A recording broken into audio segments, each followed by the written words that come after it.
দিনহাটা মহকুমায় একমাত্র গীতাল্লা বাদে আর সব জায়গায় বর্ডারে কাঁটাতারের বেড়া আছে। সেখানে মাছি গলতে পারে না বিএসএফ, এত নজরদারি। তারপরে যদি কোথাও কোনো অনুপ্রবেশ ঘটে থাকে তার জন্য পুরোপুরি বিএসএফ দায়ী। এবং ওই যে বিএসএফের যে মন্ত্রী অমিত শাহ এবং তার ডেপুটিরা যারা আগে ছিল এবং বর্তমানে আছে, তাদের এগুলো দায় নিতে হবে।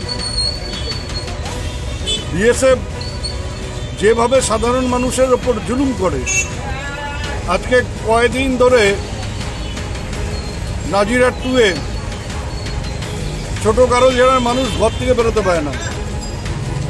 তাদের বাজারে আসতে গেলে প্রতি পদে পদে বিএসএফ চেক করছে, তাদের আটক করছে, তাদের কার্ড দেখছে, নানাভাবে তাদেরকে হেনস্থা করা হচ্ছে।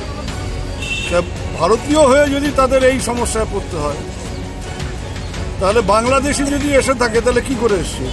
বিএসএফের সাথে লাইন করে এসছে। আর ও বলছে যে তৃণমূলের লোক নেতাদের সাথে, তো তৃণমূলের সাথে বিএসএফের তো খাতির নেই।